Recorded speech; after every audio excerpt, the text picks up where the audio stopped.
औज़ुबिल्लाहिमिनश्शैतानिर्रजीम बिस्मिल्लाहिर्रहमानिर्रहीम अस्सलामुअलैकुम व रहमतुल्लाहि व बरकातहू।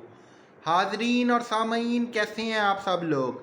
मेरा नाम आतिफ़ सलीम भट्ट है और मेरा ताल्लुक़ फैसलाबाद पंजाब पाकिस्तान से है। आप सब लोग मेरा यूट्यूब चैनल देख रहे हैं। आप सबसे इल्तमास है कि आप सबको अगर मेरी वीडियोस पसंद आ रही हैं तो बराए मेहरबानी बेल आइकन पर प्रेस करें ताकि आपको मेरी आने वाली नई ज़्यादा से ज़्यादा वीडियोस जो हैं वो मौसूल हो सके। इसके अलावा लाइक और कमेंट बॉक्स में भी अपने ख्यालात का ज़रूर इजहार कीजिएगा। आप सबकी दुआएं मेरी ज़िंदगी का बहुत अहम असासा हैं। अपनी नेक दुआओं में मुझे भी याद रखिएगा। चलिए जनाब, आज के टॉपिक की तरफ चलते हैं। आज मुझे आपसे जिस बारे में बात करनी है वो माशरे के बहुत अहम पहलू के बारे में बात करनी है। माशरे में जैसा कि आजकल हम लोग देख रहे हैं कि फ़ाइनेंशियल इंस्टेबलाइजेशन की तरफ हम लोग जा रहे हैं, रिसेशन को हम लोग फेस कर रहे हैं और इन्फ्लेशन जो है वो हमारे कंट्री में दिन ब दिन जो है वो इंक्रीज़ हो रही है। जनाब अली, जब भी कंट्री में रिसेशन टेनर आता है ना तो उसका इम्पेक्ट क्या पड़ता है, सेंसिटिविटी जो है वो बहुत ज़्यादा इंक्रीज़ हो जाती है। यानी आपकी जो इनकम है उसके रिसोर्सेज जो हैं उन सबको इवेल्युएट किया जाता है कि इनकम जो है वो कौन से सोर्स से आ रही है, पर्पस क्या है इसका, गोल क्या है इसकी, यूजेज क्या है, एक्सपेंसेस कहाँ पे इनकर्ड हो रहे हैं, फंड्स कहाँ से ट्रांसफ़र हो रहे हैं और कहाँ पे फर्दर फॉरवर्ड हो रहे हैं। फॉरवर्डिंग के कॉन्सेप्ट को साथ लेके चलते हैं, ऑन दी स्पॉट फॉरवर्डिंग के कॉन्सेप्ट को साथ लेके चलते हैं। ऐसी सूरत हाल जब भी पेश आती है तो कॉन्टेंजेंसी जो है वो बहुत ज़्यादा इंक्रीज़ हो जाती है। कॉन्टिजेंसी जब इंक्रीज़ हो जाती है तो आपके पास कोई सलूशन नहीं रहता, क्योंकि आपने जो सेंसिटिविटी है उसकी प्रॉपर इवेल्युएशन नहीं की हुई, आर्बिट्री थ्योरी को साथ लेके नहीं आप चले हुए। आप day by day dig deep trouble में फंस जाते हो। इसको हम लोग एक डेमोन्स्ट्रेशन से समझते हैं और यहाँ पे डेमोन्स्ट्रेशन मैं समझा रहा हूँ आपको और करेक्टराइज इसके करते हैं। ए करेक्टर ए है, ए करेक्टर बी है, ए करेक्टर सी है, ए करेक्टर डी है। ए जो है वो डिफरेंट सिटी में रहता है, बी सी डी जो हैं ये लोग सेम सिटी में रहते हैं। ठीक है जी। अब ए जो है, ए टोटली ट्रांसपेरेंट पर्सन है, उसने अर्निंग की हुई है और उसकी अर्निंग अब्रॉड की एक फर्म में वो जॉब करते थे। किस चीज़ में हुई हुई है, उसकी तमाम अर्निंग जो है वो फॉरेन करेंसी में हुई हुई है और अब ए रिटायर्ड हो गया है। रिटायरमेंट के बाद उसे ग्रेजुटी, प्रोविडेंट फंड और अदर कॉम्पनसेशन जो हैं वो रिवॉर्ड मिले हुए हैं और उन रिवॉर्ड को उसने अपनी सेविंग का पार्ट बनाया हुआ है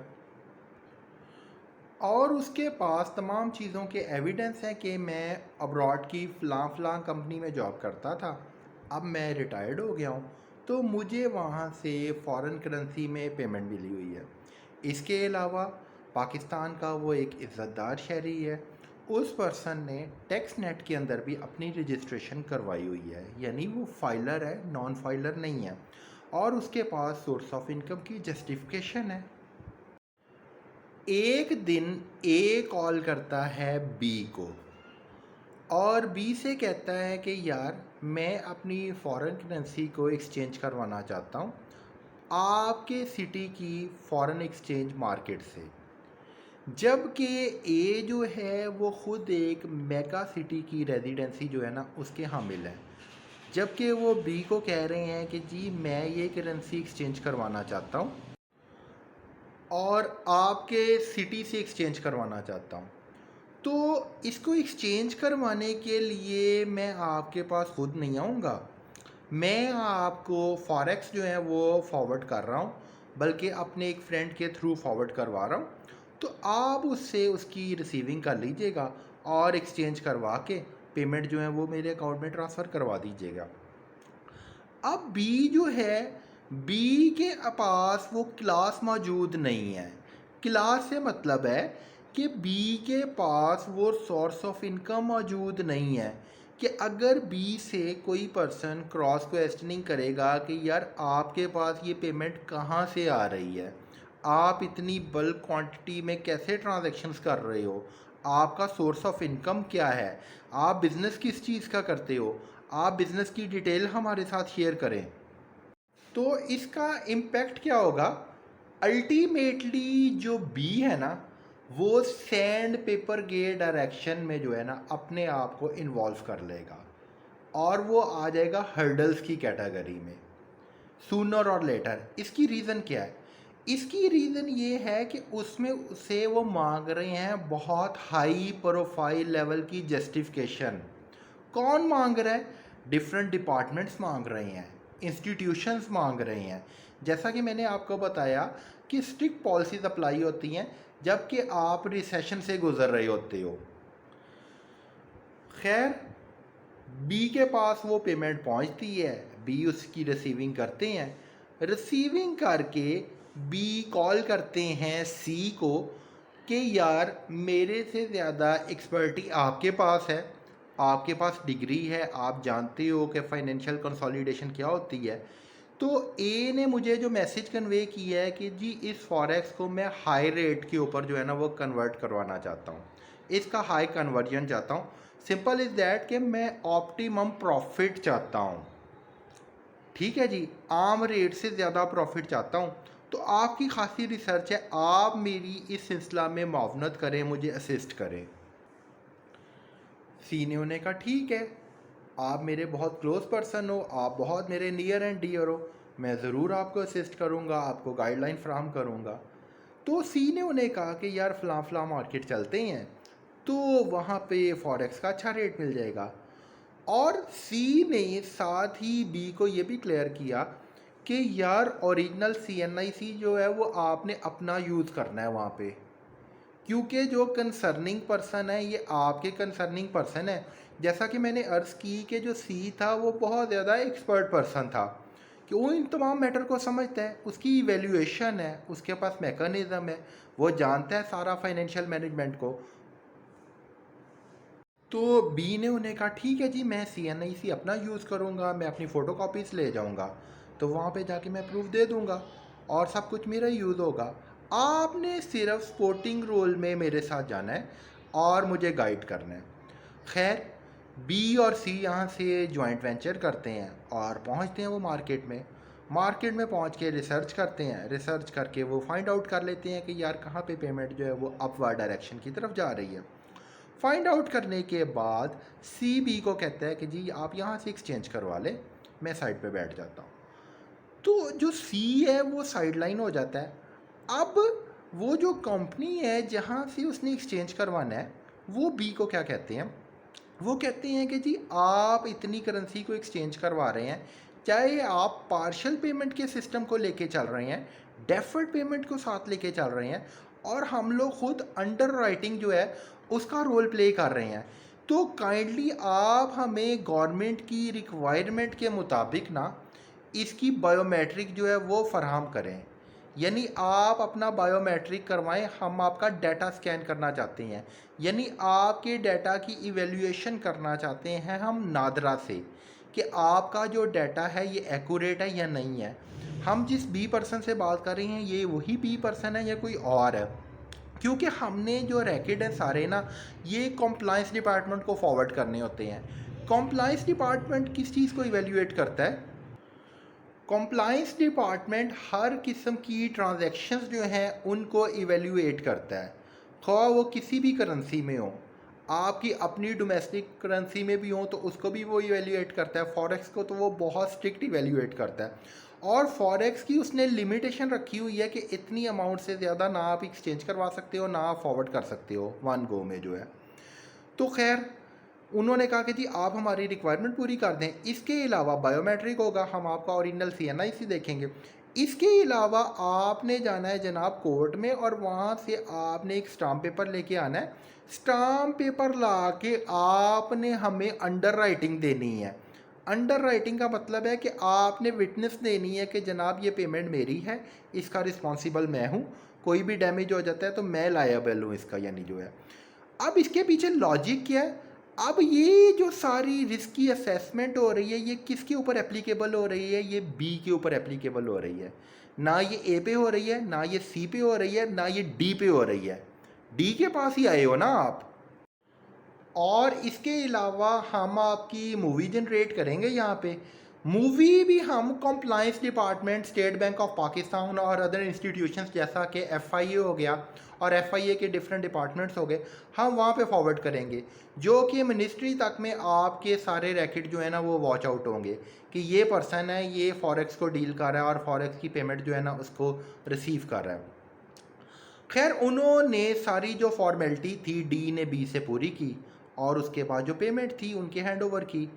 हैंड ओवर करने के बाद बी गए हैं, बी ने जाके वो फौरी तौर पे ऑन दी स्पॉट जो है वो फॉरवर्ड कर दी है ए के अकाउंट में कि भाई इसकी आई थी, मुझे, मैं इनको फॉरवर्ड कर दूं।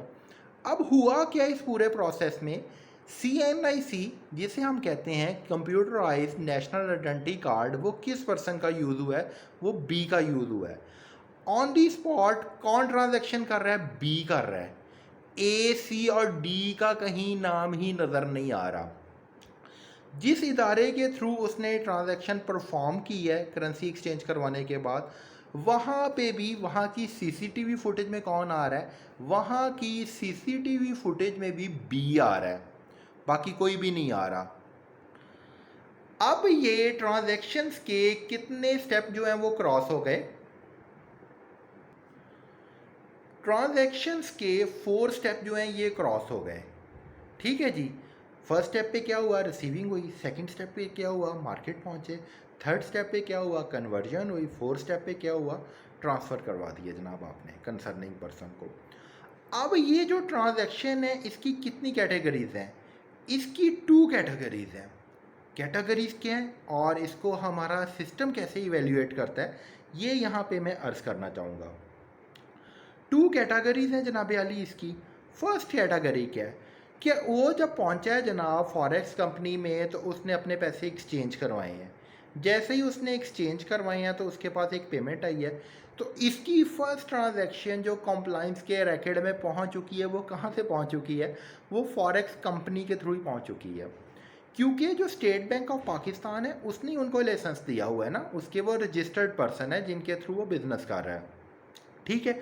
उसकी डॉक्यूमेंटेशन किसके पास पहुंच चुकी है? उसकी डॉक्यूमेंटेशन भी ईच एंड एवरीथिंग की state bank of Pakistan compliance department और अदर इंस्टीट्यूशंस में पहुंच चुकी है। ठीक हो गया। इसके अलावा जब वो पहुंचा है जहाँ से उसने पेमेंट फॉरवर्ड करनी थी फाइनेंशियल इंस्टीट्यूशन, वहाँ पे उसने फर्दर एंट्री कराई है। चूँकि ऑनलाइन पेमेंट ट्रांसफ़र हो रही थी तो वहाँ पे भी एक ट्रांजैक्शन जनरेट हुई है। वो भी किसके नेम से जनरेट हुई है? वो भी उसके नेम से ही जनरेट हुई है, उसका CNIC यूज़ हुआ है। आपको मैं एक एग्जांपल देता हूँ।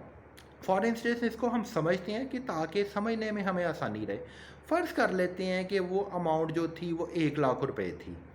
1 लाख रुपया उसने कन्वर्ट करवाया तो वो 1 लाख रुपए की ट्रांजैक्शन उसी वक्त उसके अकाउंट में काउंट हो गई। उसके बाद जब उसने बैंक की मदद से वो मुंतकिल की, मुतलका पर्सन जो कि ए है, तो 1 लाख का 1 लाख जैसे ही उसने मुंतकिल किया तो टोटल ट्रांजैक्शन कितनी बन गई? 2 लाख की। उसने पूरे दिन में कितनी ट्रांजैक्शन परफॉर्म की? 2 लाख रुपए की ट्रांजैक्शन परफॉर्म की। अब उन्होंने कंसिडर किस चीज़ को किया? उन्होंने कंसिडर किया एग्रीगेट ट्रांजैक्शन को। ठीक हो गया जनाब। यहाँ तक बात की कॉन्सेप्ट की समझ आ गई। उसके कुछ अर्सा बाद ए फिर बी को कहते हैं कि जनाब मैं आपको पेमेंट फॉरवर्ड कर रहा हूँ तो आप इसे एक्सचेंज करवा दें और पूरे स्टेप को, प्रोसीजर को फॉलो करें। बी चूँकि उनके बहुत ज़्यादा ममनून है, उनसे बहुत ज़्यादा प्यार और मोहब्बत करते हैं, तो बी ने ए को कहा ठीक है जी आप मुझे पेमेंट जो है वो फॉरवर्ड कर दें। अब यहाँ पे एक चीज़ और माइंड में रहे कि जो बी है, बी फाइलर नहीं है, बी नॉन फाइलर है। ठीक है जी। उन्होंने पेमेंट फॉरवर्ड की, बी ने फिर एक्सचेंज करवाई और करवा के पैसे ट्रांसफ़र कर दिए, सेम उस प्रोसीजर को अडॉप्ट किया।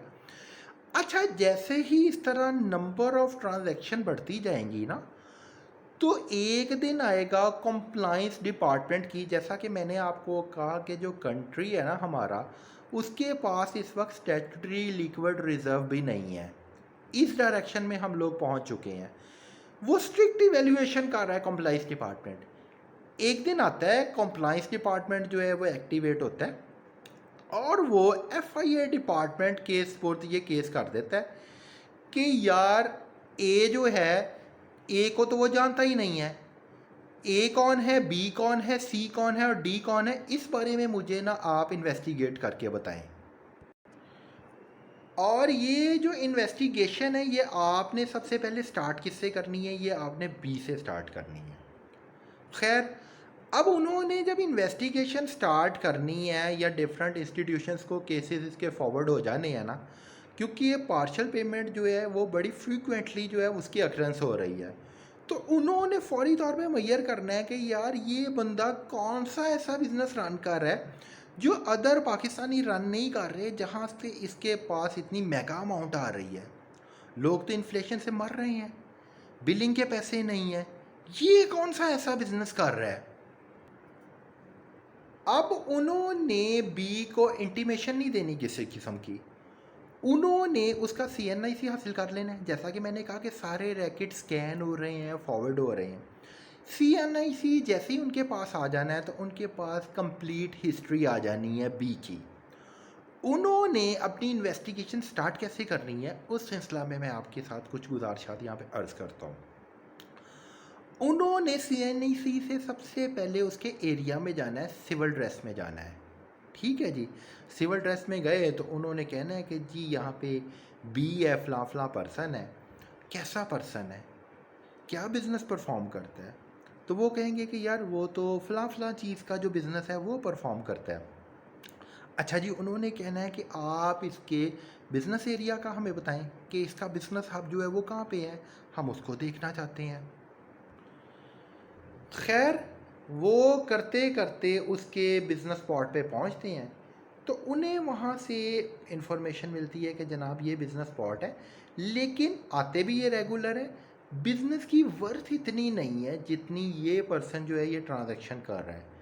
यानी ये वर्थ जो है ना वो बहुत ज़्यादा नॉमिनल है और जो ट्रांजैक्शन है वो हायर एट स्काई लेवल को टच कर रही है।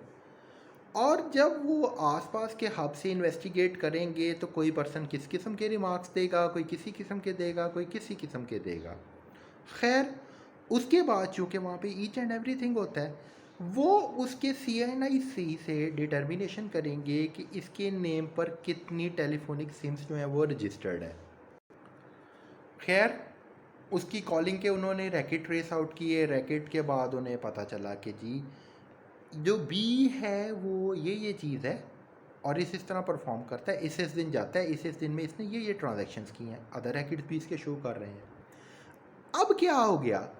अब उन्होंने फर्दर बी को किसी किस्म की, जैसा कि मैंने आपको बताया, इंटीमेशन नहीं देनी, इन्वेस्टिगेशन पहले ही स्टार्ट हो चुकी है। उन्होंने बी के नेम के अरेस्टेशन वारंट जारी कर देने हैं और ये केस फॉरवर्ड हो जाना है जनाब आली एंटी मनी लॉन्ड्रिंग यूनिट को। FIA का यूनिट होता है एंटी मनी लॉन्ड्रिंग यूनिट, उन्होंने ये केस फॉरवर्ड कर देना है एंटी मनी लॉन्ड्रिंग यूनिट को। उन्होंने कहना है कि यार एक चांस दो, इसको आप बुलाओ इन्वेस्टिगेशन के लिए, अगर नहीं आता तो इसके ना वारंट जो है वो परमानेंट वारंट अरेस्टेशन जो है वो जारी कर दो आप। अब वो कॉल करते हैं तो जो बी हैं, बी नहीं जा सकते, उनके साथ कोई इमरजेंसी होती है, वो बीमार होते हैं और उन्हें किसी किस्म की वो कोई इंटीमेशन नहीं देते। अब चूँकि मैंने आपको बताया कि रैकेट जो हैं वो सारे शो ऑफ कर रहे हैं बी को, ना ए आ रहा है, ना सी आ रहा है, ना डी आ रहा है कहीं, तो वो क्या करते हैं जनाब, उनकी टीम पहुंचती है, पहुंचने के बाद घर से ही उसकी अरेस्टेशन कर लेते हैं। अब बी जो है, बी अपनी रेजिडेंसी से अरेस्ट हो गया। अरेस्ट करके उसे जुडिशल रिमांड के ऊपर लॉकअप में एंटर कर देते हैं। कौन से लॉकअप में करते हैं? FIA के। ठीक है जी, उसकी एंट्रेंस हो गई। उसके बाद उसे वो एक क्वेश्चन देते हैं और क्वेश्चन में वो कहते हैं कि जनाब दें आप जस्टिफिकेशन के, जो पेमेंट है ये कहाँ से आई है आपके। खैर, बी जो है, बी उन्हें कहता है कि जी ये तो मुझे ए फॉरवर्ड करते रहे हैं और मैं ए की पेमेंट को ही करवाता रहा हूँ। अब उसने ये आंसर तो दे दिया, फीडबैक हो गया, लेकिन ये सेटिस्फैक्ट्री नहीं है। इस पे वो सेटिस्फेक्शन फील नहीं करेंगे। क्यों नहीं करेंगे? लॉजिकल आंसर आपको देता हूँ। वो इसलिए फील नहीं करेंगे कि वो कहेंगे कि जनाब रैकेट में तो आप शो हो रहे हो, बी आपको कैसे पहुंचाता रहा है। अब जो ए है, ए ने जो बी को पेमेंट फॉरवर्ड की है ना जनाब अली, वो कैसे फॉरवर्ड की है? वो टेलीफोनिक कॉल के थ्रू नहीं फॉरवर्ड की हुई, वो इनडायरेक्ट फॉरवर्ड की हुई है। हरफे आम में कह लूँ तो उसके रैकेट ही कोई नहीं है। खैर, वो जो भी फीडबैक देता है तो उसके बाद वो ए को कॉल करेंगे, ए को कहेंगे कि जनाब आप यहाँ पे तशरीफ़ लाएं, हम आपसे फ़र्दर इन्वेस्टिगेशन करना चाहते हैं। ए का जिस भी सिटी से ताल्लुक़ है, ए जो है आएगा, लाजमी आना पड़ेगा जब वो इंटीमेशन दे दें। चूँकि अब ए ने ज़्यादा जो लाइफ है वो अब्रॉड में गुजारी है, तो वो पाकिस्तानी लॉ से वेल फेमिलियर नहीं है कि यहाँ पे कितनी वैल्यूएशन होती है, क्या स्ट्रिक्टनेस चल रही है। ठीक है जी। तो वो कहते हैं कि जनाब बी ये कह रहा है ये पेमेंट ए से आती रही है और मैं ए के अकाउंट में ही ना इसको कन्वर्जन के बाद ट्रांसफ़र करवाता रहा हूँ, तो आप इस सिलसिला में कुछ वजाहत करें। अब ए ये कहेगा जी कि मैंने तो बी को कोई पेमेंट भेजी नहीं। मिसाल दे रहा हूँ आपको समझाने के लिए आज से। अब देखा जाए तो जो इंस्टीट्यूशन है उनके पास भी इस चीज़ का कोई प्रूफ नहीं है। मैंने आपको बताया कि वो टेलीफोनिक सिस्टम यूज़ नहीं कर रहा, वो अपने एक फ्रेंड के थ्रू या किसी और रिसोर्स को यूज़ कर रहा है और उस रिसोर्स को यूज़ करके वो पेमेंट को फॉरवर्ड करवाई जा रहा है उसे। अच्छा, उसके बाद वो दोनों को एक जगह ले जाएंगे और कहेंगे कि जनाब आप जो है ना क्रॉस डिबेट करो इस जंक्चर के बारे में। अब उन दोनों का क्रॉस वर्जन स्टार्ट होगा। अब ए कह रहा है मैंने बी को पेमेंट नहीं भेजी, बी कह रहा है मुझे ए नहीं पेमेंट भेजी है। अल्टीमेटली चली है जनाब इनकी कॉन्वर्सेशन कोई 3 to 4 आवर्स उधर ही चली है जनाब, मैंने आपको जहाँ पे बताया एंटी मनी लॉन्ड्रिंग डिपार्टमेंट में। उसके बाद ए अपना रिटर्न एक आंसर जो है वो वहाँ पे सबमिट करवाएगा और उसके बाद वापस आ जाएगा। अब ए वापस आ गया, ए के खिलाफ वो एक्शन क्यों नहीं ले सकते? जैसा कि मैंने अर्ज़ की कि इसलिए नहीं ले सकते कि सबूत नहीं है। उसके अलावा बी अगर उन्हें यह कहेगा कि जी मैं इनके अकाउंट में फॉरवर्ड करता रहा हूँ, तो वो कहेंगे कि वो तो कोई और अमाउंट थी, उससे तो नहीं शो हो रहा कि वो फॉरेक्स थी या उसकी आपने कन्वर्जन करवाई है। अल्टीमेटली सारा बर्डन, सारी हैजिंग जो है ये किसके ऊपर ट्रांसफ़र हो जाएगी? ये बी के ऊपर ट्रांसफ़र हो जाएगी। उसके बाद वो कहेंगे कि यार इस मैटर को ना हम फर्दर इन्वेस्टिगेट करते हैं, इन्हें तो हमने जुडिशल रिमांड पे लॉकअप में रखा हुआ है, तो हम देखते हैं कि फ़र्दर इसमें जो सी और डी कैरेक्टर हैं ये कहाँ पे हैं। खैर, वो पहुंचते हैं सी के पास और सी को कहते हैं कि जनाब ये जितनी ट्रांजैक्शन हुई हैं, बी कह रहा है कि उसमें आपने उन्हें तमाम किस्म की असिस्टेंसी जो है वो फ्राहम की थी। अब सी को वो कह रहे हैं कि जनाब आप भी रिटर्न डॉक्यूमेंटेड फॉर्म में कोई आंसर दें। अब सी क्या कहेगा? सी सबसे पहले उन्हें ऑरल फॉर्म में ये कहेगा कि जनाब मैं पाकिस्तान का एक इज़्ज़तदार शहरी हूँ, मेरा इस मामले से कोई कंसर्न नहीं। जैसा कि आप सारे रैकेट को इवेल्युएट कर रहे हैं, मॉनिटरिंग आपके पास है, असेस कर रहे हैं, सारी जगह इसी पर्सन का CNIC यूज़ हुआ है, इसी पर्सन के नेम पे स्टाम्प पेपर इशुएंस हुई हुई है, इसी पर्सन की पिक्स बनी हुई हैं, इसी पर्सन की मूवी बनी हुई है। मैं CCTV में ज़रूर आ रहा हूँ लेकिन मैं ट्रांजैक्शन से मेरा कोई कंसर्न नहीं, रैकेट तो इसकी तरफ इशारा कर रहे हैं। अब आप यहाँ तक अगर बात को देखें या इवेल्युएट करें तो जो ए कह रहा है और सी कह रहे हैं वो दोनों ठीक कह रहे हैं ना, ठीक कह रहे हैं। वो इसलिए ठीक कह रहे हैं कि ना उनके पास ए के अगेंस्ट कोई प्रूफ है, ना उनके पास सी के अगेंस्ट कोई प्रूफ है। अगर वो ए और सी के अगेंस्ट कोई लीगल एक्शन लेंगे या उन्हें कोई थ्रेट करेंगे तो ए और सी कोर्ट में चले जाएंगे और उल्टा उनके अरेस्टेशन वारंट्स की इशुएंस करवा देंगे कि यार हमारा कोई कंसर्न नहीं। इसमें सबसे ज़्यादा किस चीज़ की इवेल्युएशन देखनी होती है? आपने डॉक्यूमेंटेशन की देखनी होती है। डॉक्यूमेंटेशन से बढ़कर कोई चीज़ नहीं है और इस बारे में rule 20 honourable high court of Pakistan amendment civil code procedure 1908 पास हो चुका है और वो कहते हैं कि जी फर्निश डॉक्यूमेंटेशन की वेटेज को देखें। वो साफ कहते हैं कि किसी की रिपोर्ट पे आप एतबार ना करें, डॉक्यूमेंटेशन देखें क्या बोल रहा है। हत्ता कि उन्होंने यहाँ तक भी कह दिया है कि जिस तरह केसेस में कमीशन बनते हैं कि आप फर्दर किसी प्राइवेट कमीशन को भी ना हायर करें, कोई कमीशन बनाए ही ना इन्वेस्टिगेशन के लिए, इवेल्युएट करें। जजमेंट पास हो चुकी है honourable high court of Pakistan की। खैर, इसके बाद वो लोग पहुंचते हैं फोर्थ करैक्टर के पास, फाइनल करैक्टर के पास वो पहुंचती हैं। फाइनल करैक्टर डी है। डी को वो कहते हैं कि जनाब आपसे ये जो ट्रांजैक्शन है आपके इदारे ने इसकी अक्रेंस की थी, आप इस बारे में हमें मालूमात दें। तो डी अब क्या कहेगा? डी उन्हें कहेगा कि जनाब बिल्कुल इन्होंने ट्रांजैक्शन मेरे इंस्टीट्यूशन से की है, मेरी फर्म से की है, मैं आपकी इस बात पे अग्री हूँ और मैंने इनकी without any kind of hassle and bustle performance दी है। लेकिन इस पूरे प्रोसीजर में मैंने जो ट्रांसपेरेंसी है उसको मेंटेन रखा है, मैंने लॉ को पॉलिसीज़ को फॉलो अप किया है। वो उसे स्टाम्प पेपर दिखाएगा, उसका CNIC दिखाएगा, उसका बायोमेट्रिक दिखाएगा, उसका सेल फोन नंबर दिखाएगा और कहेगा कि यही है, आपके रैकेट में भी यही है। वो सारे देखेंगे, चेकआउट करेंगे, वो कहेंगे बिल्कुल आप ठीक कह रहे हैं। अब ना वो A के अगेंस्ट लीगल एक्शन ले सकते हैं, ना C के ले सकते हैं, ना D के ले सकते हैं। ठीक है जी। अब इस पूरे प्रोसीजर में उनको यहाँ पे क्लियरेंस मिल गई है एक और चीज़ की कि वो चालान को लॉन्च कर दें बेसिकली B के अगेंस्ट। चालान वो कोर्ट में पेश करेंगे और उसके सामने जी पेश करेंगे कोर्ट के सामने उसको कि जी ये पर्सन है, हमने ये इन्वेस्टिगेट किया, इसको फाइंड आउट किया। अब जैसा कि हम जानते हैं कि करप्शन बहुत ज़्यादा चल रही है सोसाइटी में। अगर बी उन्हें कहता है कि जी आप मुझे रिलीज़ कर दें, चूँकि बी फंस चुका है, साबित हो चुका है, सारी एविडेंस ही बी के अगेंस्ट जा रहे हैं, जैसा कि मैं आपको ब्रीफ कर चुका हूँ।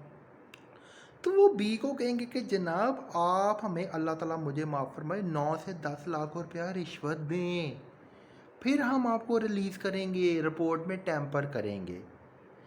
अब बी जो है वो बेचारा कहाँ से इतनी पेमेंट लाएगा? बी के पास पेमेंट नहीं है, वो चालान उसका पेश कर देंगे। कोर्ट में चालान पेश हो गया, कोर्ट बी को कहेगा कि जनाब आप अपनी मुआवनत के लिए किसी एडवोकेसी फर्म की सर्विसेज हायर करना चाहते हैं या क्या करना चाहते हैं आप? बी एक एडवोकेसी फर्म की सर्विसेज ले लेंगे और सर्विसेज लेने के बाद वहाँ पे क्रॉस डिबेट स्टार्ट हो जाएगी, एविडेंस देखे जाएंगे। एविडेंस के दौरान भी वो कहेंगे कि जनाब हमने डिसीजन लेना है कि फ़र्दर ट्रायल इस पर्सन का करना है या नहीं करना, या इसके पास इतने एविडेंस हैं कि जो काफ़ी हैं। जैसा कि मैंने आपको बताया कि वो हर एंगल से साबित हो रहा है कि वो एविडेंस काफ़ी हैं, तो वो उसे अल्लाह ताला माफ़ करे उसके नाकाबिले ज़मानत वारंट गिरफ्तारी जारी करते हुए कोई 6 से 7 साल के लिए जेल भिजवा देंगे। उसके बाद बी जो है, बी अपील में जाएगा, अपील में कहेगा कि जी मेरे मौक़िफ़ को तस्लीम किया जाए, ये तो मेरा नहीं है हिसाब किताब जो है। फिर बी को कोर्ट क्या ऑप्शन देगा कि ठीक है जनाब, हम आपकी सज़ा कम कर देते हैं और आपको टेम्परेरीली हम रिलीज़ दे देते हैं, लेकिन आप अपना एक गारंटर अरेंज करो, जिसको आप कहते हैं विटनेस अरेंज करो, ज़मानती अरेंज करो, जो आपके बिहाफ के ऊपर, जैसा कि मैंने आपको बताया, कोई 12 से 13 या 14 लाख के मचलके जमा कराए, फिर हम आपकी टेम्परेरी बेल को एक्सेप्टेंस देंगे। बी फिर वो अरेंज करेगा, अरेंज करने के बाद बेल लेगा, फिर बाहर आएगा और फिर जितनी देर ट्रायल चली जाएगा उनके साथ कमिटेड होगा कि मैं ये पेमेंट आपको पूरी करवा के दूंगा, जो गवर्नमेंट के लॉस कहते हैं, टैक्सेस बनते हैं, वो मैं सारे आपको पे ऑफ करूंगा और बताऊंगा आपको। मैं अपने आप को अब्रॉड नहीं लेके जा सकता, मैं अपने आप को उम्रा करने नहीं जा सकता, या मैं किसी जगह नहीं जा सकता। बी मेक श्योर कराएगा कोर्ट को और कोर्ट उसे रिलीज़ कर देगा। अच्छा जी, अब ये जो सारा प्रॉब्लम एरिया ये किस वजह से हुआ है? जनाबे अली, ये सारा प्रॉब्लम एरिया जो है ना, ये ए की वन मिस्टेक की वजह से हुआ है। वो मिस्टेक क्या है वो मैं यहाँ पे आपके साथ शेयर करता हूँ। ए अपनी डॉक्यूमेंटेशन को यूज़ नहीं कर रहा, ए अपनी फाइलर होने का एज नहीं ले रहा, ए के पास एक एक चीज़ की जस्टिफिकेशन है। तो ज़ाहिरी बात है कि जिसके पास जस्टिफिकेशन है कि ये मेरी इनकम है ना, तो उसके अगेंस्ट तो कोई इंस्टीट्यूशन एक्शन नहीं ले सकता ना भाई। एसेट है ना उसके, प्योर एसेट है, जस्टिफिकेशन है, डॉक्यूमेंटेशन है, ईच एंड एवरीथिंग है। ए कर क्या रहा है? ए अगेन एंड अगेन बी का शोल्डर डायरेक्टली इनडायरेक्टली यूज़ करी जा रहा है, अपने CNIC को यूज़ नहीं कर रहा, अपने शनाख्ती कार्ड को यूज़ नहीं कर रहा। अगर ए प्रॉपर फॉर्म में अपने CNIC को यूज़ कर लेता तो ये इतनी बड़ी प्रॉब्लम जो है वो जनरेट होनी ही नहीं थी, फर्दर पर्सनस ने भी इन्वेस्टिगेशन में आना ही नहीं था। तो ये जो hustle and Bansal condition create हुई है, ये किसकी वजह से हुई है? ये ए की वजह से हुई है। तो इन चीज़ों का हमने ख्याल रखना है, अपने साथ साथ दूसरों की प्रोटेक्शन का भी ख्याल रखना है हमने। अल्लाह ताला हम सबको इस्लामिक तालीमात पर चलने और अमल पैरा होने की तौफीक अता फरमाए। उम्मीद है कि मेरे आज के लेक्चर से आप सबकी मालूमात में बेइंतहा इजाफ़ा हुआ होगा। अपने मेज़बान आतिफ़ सलीम भट्ट को इजाज़त दीजिएगा। अल्लाह निगहबान।